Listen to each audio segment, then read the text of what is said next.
श्री गणेशाय नमः. अवधूत चिंतन श्री गुरुदेव दत्त. श्री स्वामी समर्थ. जय जय स्वामी समर्थ. स्वामी भक्तांनी वर दिलेल्या 2 तुळसपैकी एका तुळसला स्पर्श करा आणि स्वामी तुम्हाला कोणता प्रवचन देणार आहे ते जाणून घ्या. नमस्कार. श्री स्वामी समर्थ. बाळांनो, दुनिया क्षणाक्षणाला बदलते, माणसंही बदलतात, पण जो स्वतःच्या सत्यावर, मेहनतीवर आणि ईश्वरावरील विश्वासावर उभा राहतो त्याला कोणतेही वादळ हलवू शकत नाही. आज मी तुम्हाला या सत्याची आठवण करून देण्यासाठी बोलत आहे. जगामध्ये प्रत्येक माणूस आपल्या स्वार्थानुसार वागतो, हे नवीन नाही. जेव्हा तुमच्याकडे काही नसते तेव्हा अनेक जण तुमच्याकडे पाहतही नाही, पण जेव्हा तुमच्या आयुष्यात यशाची पहिली किरण दिसू लागते तेव्हा तेच लोक तुमच्या जवळ येऊ लागतात. म्हणून लोकांच्या बदलत्या स्वभावाने कधीही दुःखी होऊ नका. ऋतू बदलतात, दिवस रात्र बदलते, काळ बदलतो, परिस्थिती बदलते आणि माणसे बदलतात, परंतु एक गोष्ट बदलू देऊ नका, तुमच्या मनातील चांगुलपणा. कारण तुमचा चांगुलपणा हा लोकांसाठी नसतो, तो परमेश्वराला अर्पण केलेला तुमचा सर्वात मोठा नैवेद्य असतो. अनेक भक्त माझ्याकडे येऊन म्हणतात, स्वामी, आम्ही कोणाचं वाईट केलं नाही तरी आमच्यासोबतच अन्याय का होतो? बाळांनो, नदी जेव्हा समुद्राकडे वाहते तेव्हा तिच्या मार्गात दगड येतात, वळण येतात, खोल दऱ्या येतात, पण नदी कधी वाहनं थांबत नाही, कारण तिला माहीत असतं की तिचं अंतिम ध्येय समुद्र आहे. त्याचप्रमाणे तुमच्या जीवनात अडथळे आले म्हणून तुमचा ध्येय सोडू नका. अडथळे म्हणजे ईश्वराने दिलेली परीक्षा असते, शिक्षा नाही. जो या परीक्षेत शांत राहतो, संयम राहतो आणि मेहनत सोडत नाही, त्याच्या आयुष्यात विजय निश्चित असतो. तुमच्या आयुष्यात काही लोक फक्त तुमच्या यशाच्या दिवशी दिसतील, संघर्षाच्या दिवसात ते तुमच्या सोबत नसतील. म्हणून कोण तुमच्या सोबत आहे आणि कोण नाही याचा विचार करण्यात आयुष्य वाया घालवू नका. स्वतःला इतका सक्षम बनवा की तुमचं यशच तुमचं उत्तर बनेल. लक्षात ठेवा, शांतपणे केलेली मेहनत ही सर्वात मोठा आवाज करणारी गोष्ट असते. ते एका दिवसात नाही, पण योग्य वेळी आल्यावर संपूर्ण जगाला ऐकू जाते. लोक तुमच्यावर टीका करतील, काही जण तुमच्या चुका शोधतील, काही जण तुमच्या अपयशावर हसतील, काही जण तुमच्या स्वप्नाची खिल्ली उडवतील, पण तुमच्या त्याच्या शब्दावर विश्वास ठेवलं तर तुमच्या हातातील शक्ती तुम्ही स्वतःच गमवाल. दुसऱ्याच्या मताने तुमचं भविष्य ठरत नाही. तुमच्या प्रती तुमचा विश्वास आणि तुमची सातत्यपूर्ण मेहनत तुमचा भविष्य घडवतो. असे झाड फळांनी भरलेलं असतं, त्याला सर्वाधिक दगड मारले जातात. ओसड झाडाकडे कोणी पाहती नाही. म्हणून तुमच्यावर टीका होत असेल, तुमच्याबद्दल चर्चा होत असेल तर समजा तुम्ही काहीतरी चांगलं करण्याच्या मार्गावर आहात. टीका ऐकून रागवू नका. त्या टीकेतून शिकवण्यासारखं असेल तर शिका, नसेल तर हसत पुढे निघून जा. कारण वेळेपेक्षा मोठा न्यायाधीश या जगात कोणीही नाही. तुमची मेहनत कधीही वाया जात नाही.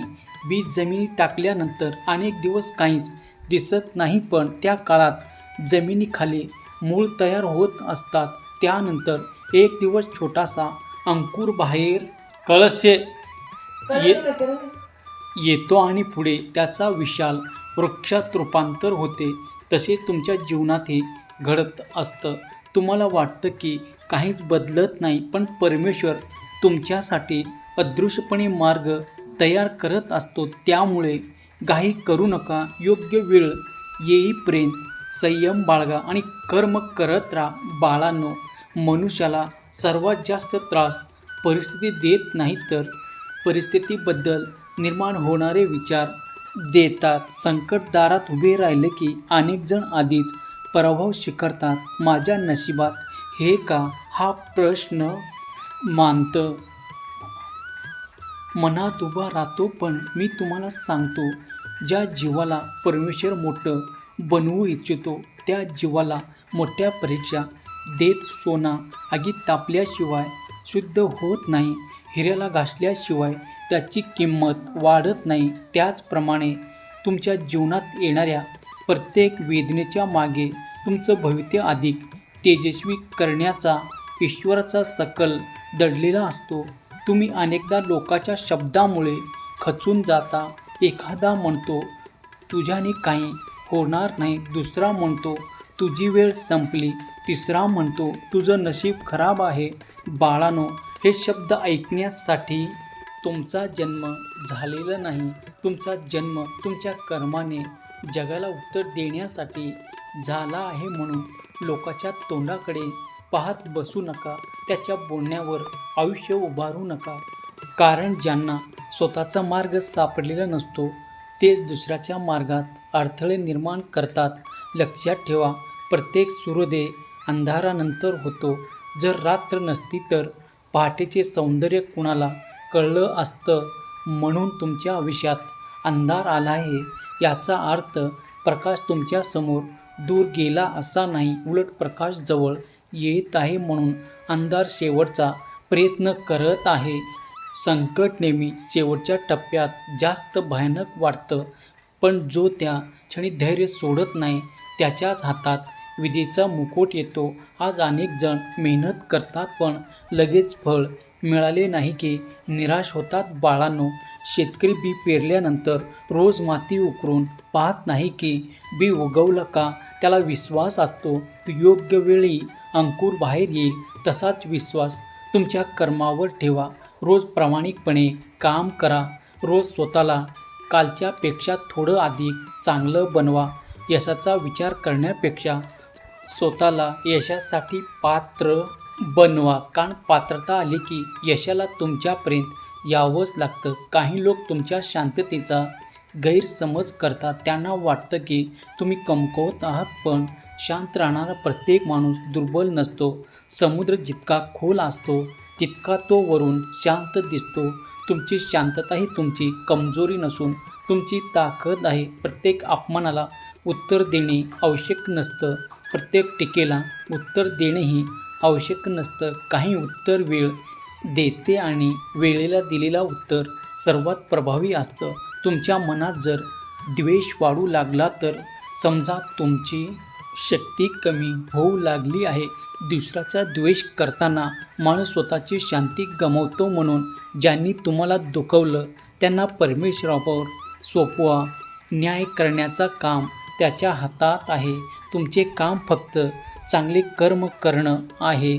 ज्या दिवशी तुम्ही सूड सोडून संयम शिकाल त्या दिवशी तुमचं मन हलकं होईल आणि त्याच दिवशी तुमच्या प्रगतीचे नवीन दरवाजे उघडू लागतील. कधीकधी तुमचा चांगुलपणाच तुमच्या विरोधात वापरले जातात.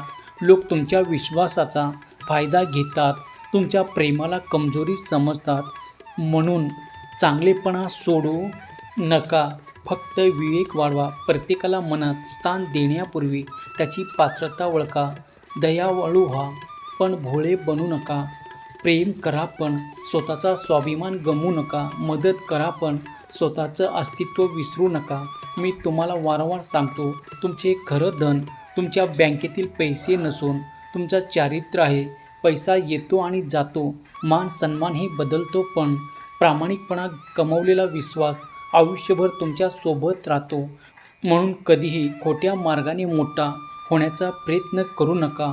खोट्याचा वेग जास्त असतो पण सत्याचा प्रवास लांब असतो. शेवटी विजय सत्याचाच होतो. जेव्हा तुमचे स्वप्न मोठे असते तेव्हा मार्गही छोटा असतो. त्या मार्गावर एकटेपणा येईल, थकवा येईल, अश्रू येतील, अपयश येईल, पण हे सगळं कायमचं नसतं. प्रत्येक पाऊल तुम्हाला तुमच्या ध्येयाजवळ घेऊन जात असतं. त्यामुळे चांगलेपण थांबवू नका, कारण थांबलेला प्रवास कधीच मंजिल गाठू शकत नाही. लक्षात ठेवा, माझा आशीर्वाद त्या प्रत्येक भक्तासोबत असतो जो प्रामाणिकपणे कर्म करतो, सत्याचा मार्ग सोडत नाही आणि संकटातही श्रद्धा सोडत नाही. जग तुमच्या विरुद्ध उभे राहिले तरी घाबरू नका. जर तुमचे मन स्वच्छ असेल, कर्म पवित्र असेल आणि विश्वास अढळ असेल तर वेळ स्वतः तुमच्या बाजूने उभी राहील. बाळांनो, एक गोष्ट नेहमी लक्षात ठेवा, जीवनात सर्वात मोठा शत्रू बाहेर नसतो, तो आपल्या मनात असतो. भीती, शंका, निराशा आणि आणि स्वतःचा अविश्वास हे असे शत्रू आहेत.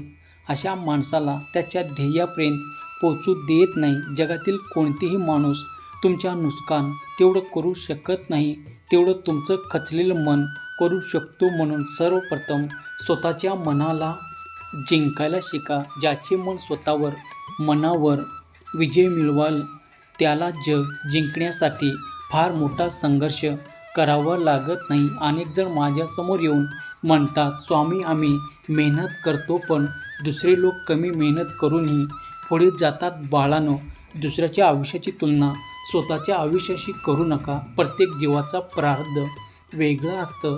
प्रत्येकाची वेळ वेगळी असते आणि प्रत्येकाचा प्रवासही वेगळा असतो.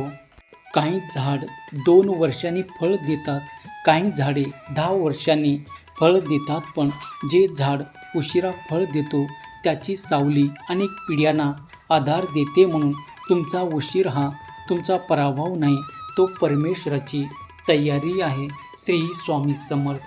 धन्यवाद.